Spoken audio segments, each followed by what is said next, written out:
Thanks for the introduction, Dan, and thank you all for the invitation to come here and talk with you guys. This definitely sets a high bar for an AFS chapter meeting. I'm going to go back into our Tidewater chapter and show them some pictures of what it could be like. It's pretty exciting. It doesn't have to be like a VFW hall. Let's start broad here. The world fishery landings are plateauing in terms of the wild capture fisheries. Aquaculture is making up some of the difference, keeping total fish production increasing. But there's good reason to expect that what we're getting now from wild fish production is probably close to what we're going to get in the future as well. We'll probably reach some limits there.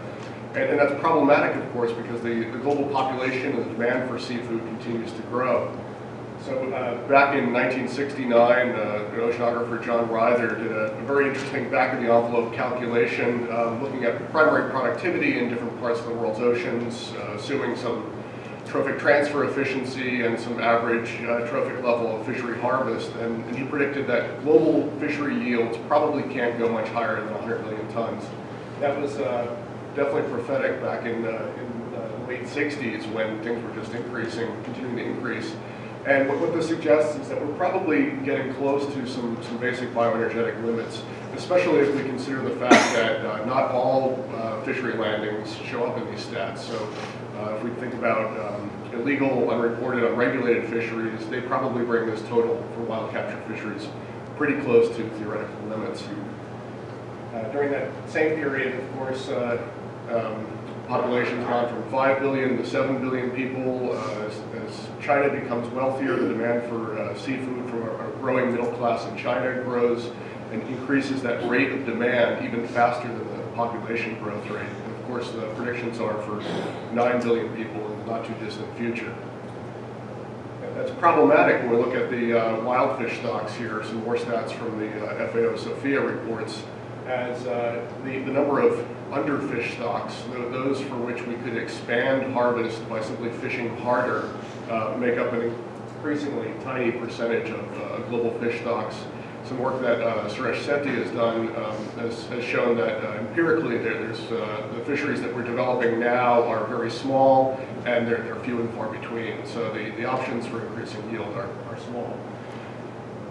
However, there's also a growing number of overfish stocks, and these are probably the place where we can focus our efforts in increasing yields. There's certainly a move for ecosystem-based management to pull back a little bit from maximum sustainable yield as a goal, but there are also very good reasons to want to get as much yield as possible from world fisheries.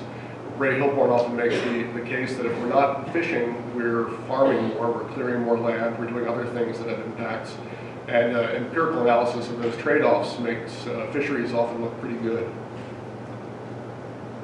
So the question then is, can these overfish stocks recover? And Brian presented some examples of our alternative stable states that suggest that if those examples are true, and if they're in fact more widespread than we currently realize, that there's going to be a lot of difficulty in getting back to the previous status. So the trophic triangles for cod are one example, and really a lot of the thinking about alternative stable states in marine fisheries has come from the cod example, because cod fisheries were such an incredibly important part of New England and Eastern Canadian fisheries until they were gone. And the lack of recovery in cod stocks has been somewhat baffling because the total harvest has gone down considerably.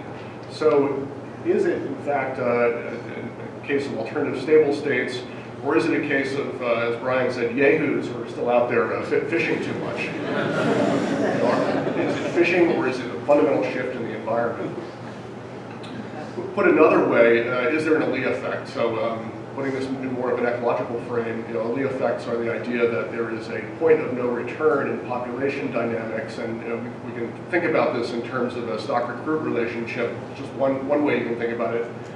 But if a typical stock-recruit relationship has an equilibrium up here, where the number of surviving offspring exactly replaces the spawning adults, well, we know from theory that should be a stable equilibrium point.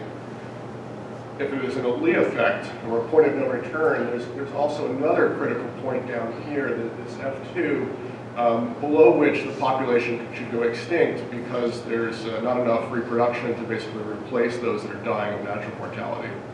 So the existence of OLE effects, while it's a sort of a theoretical idea, it has incredibly important consequences for fishery management. So we can think about this as an empirical question. Are OLE effects present? Are they common? Do we see recovery as you would expect from simple models that don't contain OLE effects? Luckily, this is certainly challenging from the point of view of an individual fishery. If we wanted to look at an individual fish stock, the data are simply too noisy to try to answer this question with any degree of certainty. But if we look across many fish stocks, if we treat fisheries as essentially adaptive management experiments and try to learn from them as a whole, if we use the tools of meta-analysis, we can hope to address these questions. So the first step in doing that, of course, is to have a database that allows you to do this. And we do now have a global database of stock assessments, the RAM legacy database, global database of marine stock assessments. At this point, there's no freshwater data in there. But it contains time series of biomass, catch, fishing mortality rate, and surplus production coming out of stock assessment models for fish populations around the world, as well as reference points, some information about how those fisheries are managed, and life history characteristics, especially when you tie this database into other databases like FishBase. So that this is a great resource for asking these kinds of questions empirically about fish recovery. And I'll just point out that it's available for download on ramlegacy.org. There's no registration or anything, you just go there and download it. I talk about it as a global database, but if you look at the distribution of where the fish stocks in the database are from, you'll see that it's certainly very unevenly distributed around the world. And there are also large parts of the world that are still very underrepresented in the database. So global should be taken with a grain of salt here, but it's still a tremendous opportunity to learn about dynamics of fish populations. So why use stock assessments? There have been global databases of fish catch, fishery landings throughout the world that are much more complete. They contain information from many of those areas of the world that we don't have stock assessment data. But I would argue that if you're trying to learn about population dynamics as opposed to simply economic benefits of fisheries, you really need to use estimates of population size through time. You can't simply treat catch as a proxy for abundance out there in the wild. And just one example here to illustrate that, this is canary rockfish, one of those long-lived Sebastes species that are found on the west coast of the US. If you look at this time series, you can certainly easily tell a story to yourself, right? The fisheries developing in the 50s, things were fairly sustainable for a while. Starting in the late 70s, early 80s, technology or maybe demand increased, the catch went through the roof to unsustainable levels, and then you had basically a crash until that fish population was extirpated.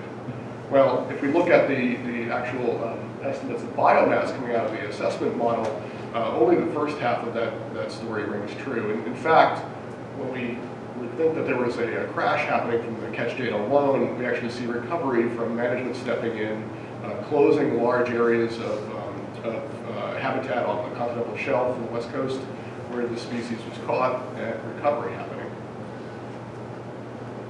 That's not just an isolated example. We've looked at this more generally, and for catch to be a useful proxy for biomass, you want to have some kind of relationship like this. In fact, relationships like this are the norm. So we do need to use stock assessment information to try to answer questions about population dynamics.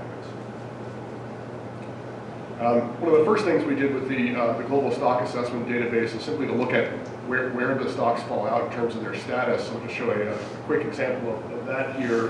This is a Kobe plot. You guys are probably familiar with this, but I'll just go through it quickly. It basically shows the current level of fishing intensity relative to MSY levels, current biomass relative to that expected if you're fishing at MSY levels. So it's got 4 quadrants. You can think about that one as kind of the emergency room. So this is where biomass has been depleted and we're still fishing too hard. Think of that one as the recovery room, where either historical overfishing or some change in the environment drove biomass to low levels. but we're not currently fishing them at high levels. So you'd expect these stocks in that quadrant to be recovering. Think of that as sort of the green happy place where fish are abundant and we're fishing them very lightly. That's a green happy place, but it certainly has its trade-offs as well in terms of food production. And finally, this one I think of as the Wile E. Coyote quadrant. This is, Wile E. Coyote runs off the edge of the cliff and then hangs there for a second before reality catches up to him. That's where fish stocks are at up there. The biomass is high, but and fishing pressure is high. That's not going to last for very long, so we wouldn't expect to see many stocks up there. That's a temporary situation. So empirically, this is where stocks fall out. At the time we did this analysis, we had 166 stocks for which we could, we had estimates of current biomass, current fishing mortality, as well as the reference points. And all of us in the working group that did this analysis, coming from many different backgrounds, pointed at this and said, see, I told you so. And then looked at each other and said, well, what are you looking at on the graph here? And there's good news and bad news. The good news is that fishing mortality rates are low for about 2/3 of stocks. So for about 2/3 of stocks, we're currently fishing at rates that should be at or below MSY levels. The bad news is that about 2/3 of the stocks are to the left of this one-to-one line here, so they are depleted below their BMSY levels. So thinking about stocks here in this quadrant, these are stocks that should be recovering. So another empirical question comes up: are they in fact recovering at rates that simple models would predict, or is there evidence of fundamental changes in the environment that prevents recovery from happening as expected? So we did another meta-analysis looking at recovery rates, and the statistical technique that we used here was a Bayesian survival analysis, basically borrowed exactly from the medical literature, treating each stock as a patient in the process of recovery, and asking what variables, what covariates predict the rate of recovery there. Very similar to statistics that we used in a medical trial looking at a new drug, except the drug here is different management interventions or different characteristics of the fish stocks. To talk about the conclusions right ahead of time here, stocks can and do recover. In fact, we saw no evidence of a point of no return. The simple models generally predicted stock recovery quite well, and fishing pressure, perhaps not surprisingly, was the major determinant of recovery time. Those stocks that had fishing pressure reduced sufficiently tended to recover about as expected. But the bad news is that of the 62 currently depleted stocks in the analysis, only a quarter of them were being fished at levels that would be expected to have recovery. So this is still a problem, but it's not primarily an ecological problem. It's primarily a management problem about how to politically get the will to reduce fishing efforts efficiently. Interestingly, there was some evidence that stocks which had been depleted through fairly long-term intermediate levels of overfishing showed a tendency to recover faster than expected.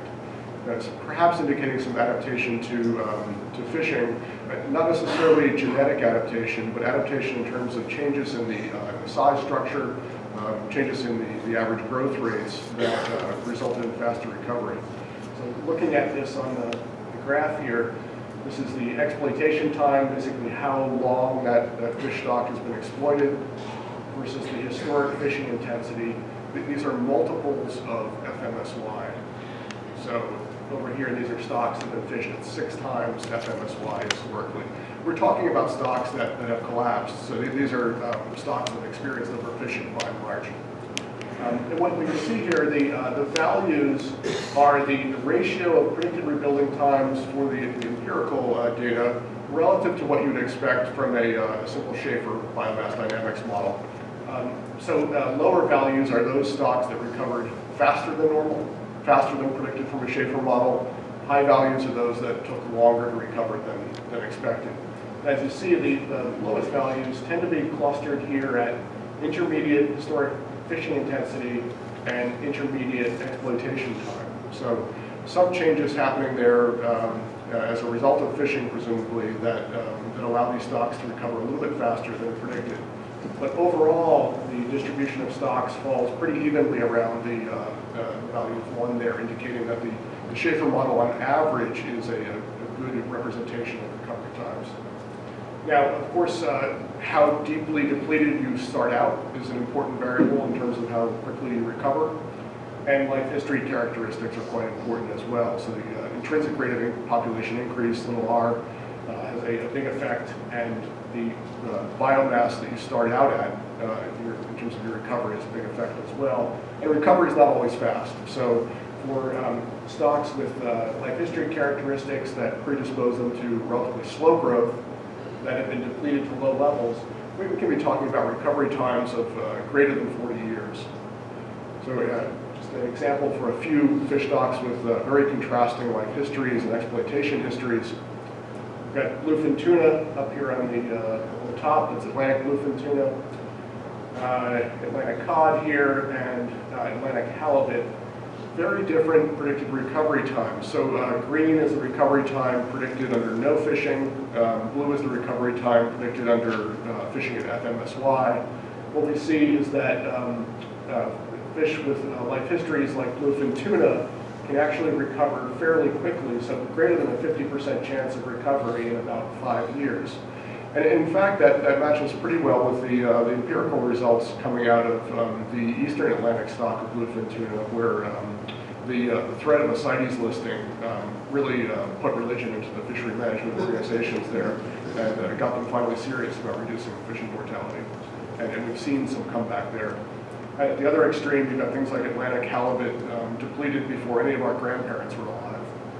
That will take a very long time to recover, both because of the extent of the depletion and the life history characteristics. So we can also test directly for evidence of an ALI effect by using models, population models that include an ALI effect, and applying that across a wide range of fish stocks, looking at the value of that parameter. So an example here for Atlantic cod, we've got a standard biomass dynamics model. This is just a Pellet-Tomlinson, so it's not symmetric like the Schaefer. And then we've got in dark here the model that includes an ALI effect. And you can see here there's some evidence of an ALI effect, right? At lower biomass, we do tend to see this dipping down in the biomass versus surplus production relationship. So that's a stock with an example stock with a strong evidence of an ALI effect. Stocks like that represented 8 out of 109 stocks for which we did this analysis. So in general, very little evidence of the ALI effects when we test for it directly. We can also look at the value of this depensation parameter, this little q. The little q represents essentially the relative population size at which ALI effects become important. So we can look at the posterior distribution of little q across a bunch of different fish stocks. And what we see is that for invertebrates or pelagics, you don't see evidence of depensation until you get down to something like less than 5% of unfished abundance, or less than 2% of unfished abundance. The only group for which we saw evidence of an ALI effect at population sizes that should be really worrying are elasmobranchs, skates, rays, sharks, where there's some evidence that ALI effects might occur at population sizes as high as 20% of unfished biomass. So that's certainly a cause for concern in those species. But by and large, we see very little evidence for ALI effects. If it does happen, it's happening at extremely small population sizes. So in terms of our analysis, point of no return, we don't see evidence of it in marine stocks. So that's worth revisiting here. This is marine stocks. This does not include anadromous species. And we know that many of the anadromous species were depleted long before we even started to do stock assessment through habitat changes. So Brian brought up the point that habitat change can shift the underlying landscape in terms of that ball and cup diagram. We haven't yet seen that kind of habitat change in most commercially exploited marine systems. We may be seeing it with climate change in the future. So there's a possibility that this story will no longer hold true moving into the future. And in fact, there's other cause for concern as well. So the idea of productivity regime shifts. So Brian talked about regime shifts in terms of a total change in the ecosystem state. We can also think about a different sort of regime shift from the point of view of a single population. That is a shift in the underlying productivity regime. So we looked at that idea as well by testing 3 alternative models of population dynamics across stocks in the RAM legacy database. Simple biomass dynamics model, changes in biomass explain changes in productivity, and there's some intermediate biomass at which productivity is maximized, fisheries 101. We also had a regime shift model that said that biomass has nothing to do with it. There are changes in the environment, whatever they might be, that result in periods of higher or lower productivity of different fish stocks. And then we had a mixed model in which there was a basic underlying biomass dynamics model, but the parameters of that model changed through time. When we look at this here empirically, this would be an example for Atlantic cod in the Baltic, an example of the standard biomass dynamics model. This here would be the regime shift model, where productivity comes in periods that change. And then this would be the mixed model, a combination of the two. What we found through the analysis was that 72% of stocks were best described by either the regime shift or the mixed model. This is a serious problem if we're going to be doing fishery management based on the assumption that the biomass dynamics model is a good explanation of dynamics. We see that the changes in the environment, and we don't yet know what these changes represent, changes in the environment are dramatic, and they're large enough that rather than thinking of them as the error, they are the driver, and the biomass dynamics is in fact the noise. So, not surprisingly then, when we look back at the performance of stock assessment models, we often see pretty poor ability to predict dynamics and pretty poor ability to give robust management advice. I put this example up here for New England. These are stocks for New England that John Wiedemann and I have been looking through to try to understand how catch advice for groundfish fisheries in New England has performed through time. This graph here shows the catch over the target catch. So the target catch is what the stock assessment said you should aim for. The actual catch then might be below the target catch, so less than 1, or it might be above it. And according to the assessment models, if your catch is at the target catch, your F should be the same as your target F. So that's this 1-to-1 line here. So this graph basically allows us to discriminate between 2 situations. The one situation is the story of fishermen simply going well beyond the recommended scientific advice, catching many more fish than was recommended. We see that is a relatively rare instance. Very few points to the right of this catch over catch target. In general, it was at the actual catch was at or below the recommended target. The problem is that the corresponding fishing mortality rates, in retrospect, ended up frequently being several times higher than the target. So this is a failure of scientific advice. I don't need to point a finger at the New England, the Northeast Fisheries Science Center stock assessment scientists who did this work. This is only apparent in retrospect, and they're the best stock assessment team in the world, and working with some of the best data in the world. What this means is simply that we have limited ability to predict dynamics, limited ability to predict the results of our management actions, and so we really need to treat management more like an adaptive management experiment. Be ready to shift quickly, admit that there's high uncertainty, and I think one of the most important tools that has allowed us in many cases to do this for marine fisheries is the harvest control rule, and I just want to spend a little bit of time here at the end talking about this because I think it's a concept that has been tremendously successful in many marine fisheries and has yet to receive broader use in inland fisheries and in recreational fisheries, where I think it could be quite applicable. So the basic idea is that if your biomass is high, it's above your target, you should be able to fish at your target fishing mortality rate. If your biomass, for whatever reason, ends up going lower than that, whether that's because you fished higher than you'd planned to, we have imperfect control over what the actual catch is, or because the assessment models failed.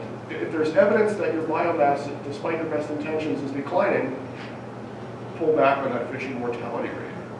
So this is a sort of data-rich example of how the harvest control rule is used in many formally assessed marine stocks. But you can imagine something quite equivalent that could be data poor. So for example, you might have a lake where you only have CPUE data from angler intercept surveys. That could be your x-axis here. You have some target CPUE based on your historical understanding of what CPUE was like back in the good old days, or at a point where fishermen generally agreed that they were satisfied. And then you've got some fishing effort, some control of fishing effort. As the CPUE signal indicates that you're moving beyond the acceptable levels, you dial back that level of fishing effort. So there are many sort of equivalent formulations of the harvest control rule, but the important points are, first of all, admitting uncertainty, right? That's the first step of any good 12-step program. I think that many fisheries are in need of one. To admit uncertainty in the state of the resource, uncertainty in how management action will translate into changes in the resource state. So once you've admitted that uncertainty, you're essentially taking the first step toward adaptive management. The other very, very important part of control rules, and I think really the secret to their success, has been pre-negotiating the management response to changes in the indicator. So management historically in many cases has been very reactive. We see a change in some indicator, stakeholders or others are worried about that change. We gather committees, we start to study that change, and we, many years down the line, come to agreement on what to do in response to that change, at which point usually the system has changed entirely and we're having a different conversation. So you're always trying to play catch up. With a harvest control rule, you have those hard conversations beforehand. What will we do if in the future an indicator goes in this region? And that allows for management to be very quick in response to changes in the indicator. And that's important because as our empirical analysis of recovery has shown, rapid reductions in fishing mortality rate are the best predictor of recovery.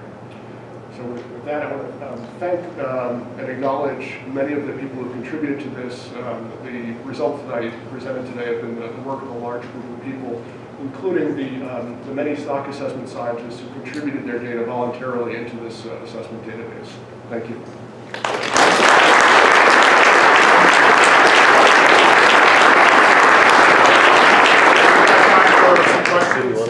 Any questions? Olaf, in that one figure with the 4 quadrants where you have the ratio of biomass in this slide, most of them were in the lower left, but we know, maximum sustained yield is a model prediction. Right. Is there any way to go back into the database and determine how accurate this Y is? Yeah, so that's what we're doing now for the New England stocks, going back and looking at historical stock assessments, comparing them to our most recent assessment. But of course, without a simulation, you never know the truth, right? You have to do a comparison to something that you're assuming is more accurate. And we're generally assuming that the most recent assessment is more accurate, at least about past resource states than otherwise. And so we're starting to do that for New England, and the results have been pretty scary in terms of the patterns that we've seen. Consistent underestimation of fishing mortality rates, consistent overestimation of future biomass. Any other questions? Okay. Thank you.